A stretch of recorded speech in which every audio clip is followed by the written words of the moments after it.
Habang ang lahat ay naka-concentrate dito sa kampanya ng Gilas Pilipinas sa FIBA Asia Cup, ang koponan naman ni Coach L.A. Tenorio ng Magnolia Hotshots ay nagre-ready na para sa posibleng maging negosasyon kasama itong Blackwater Bossing.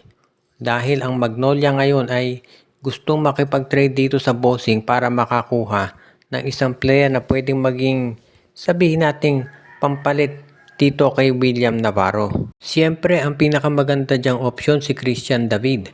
Kapag yan nakuha ng Magnolia, meron na sila talagang power forward na pwedeng magamit actually. Pwedeng maging triple tower yan si Christian David, Ian Sanggalang at si Xavier Lucero. Pwede nilang gamitin sa center itong si Ian, sa power forward itong si Xavier Lucero at sa small forward si David. Magiging mismatch yan dahil si David malaki siya for a small forward. Kaya pwedeng pwede yan. Ngayon, kung hindi naman yan pakawalan nitong Blackwater Bossing dahil alam nating franchise player nila yan syempre o kung masyadong mataas yung hihilingin na kapalit sa trade, pwedeng ang hilingin na lang ng Magnolia ito si Tyrus Hill. Mas limited yung offensive skills ni Tyrus Hill kumpara kay Christian David, pero ito'y pwedeng maging rim protector ng Magnolia. At dahil ito'y matangkad din naman, pwedeng magamit yan sa pagdepensa ng mga import o kaya doon sa mga top scoring wingmen ng kalabang koponan.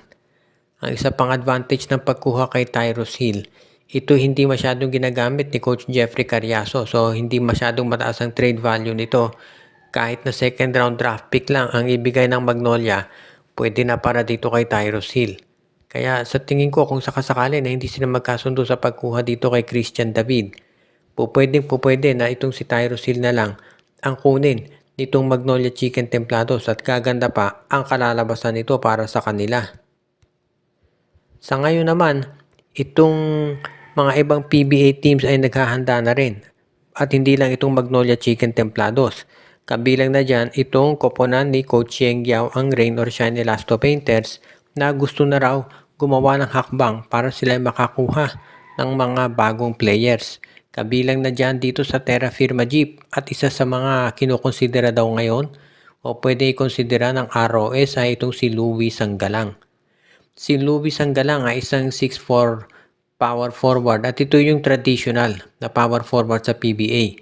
Ang laro niya ay sa poste, yung back to the basket ang mga tira niyan. Medyo may outside shot din naman pero mostly inside operator ito. At yan ang nababagay dito sa lineup ni Coach Yeng Yao dahil matagal na niya sinasabi na big man ang kinakailangan nila ngayon. Alam natin na isa yun sa inindan ng Reynolds siya dito sa nakarang conference lalo na nung alam natin na hindi nakapaglaro si Bo Belga at ito si Luis Villegas. So kinulang talaga sila sa sentro.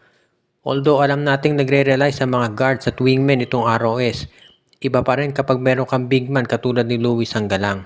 So siya yung isang player na pwedeng ma-acquire nitong si Coach Yeng Yao para magbigay ng lakas dito sa kanilang lineup. At kung sakasakali nga sa tingin ko magiging maganda kalalabasan nito para dito sa Reynolds Shine Elasto Painters. Pero ang lahat ng yan ay magdidepende kung mapapapayag nila ang management ng Terra Firma.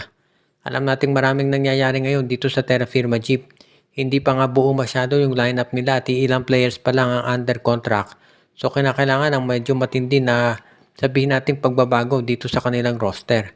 Kaya nga siguro baka medyo matatagalan yung negosasyon dyan dahil ang Terra Firma siguro ni hindi pa sigurado kung sino yung mga magagamit nilang players sa kanilang lineup. Kaya abangan kung matutuloy nga ito.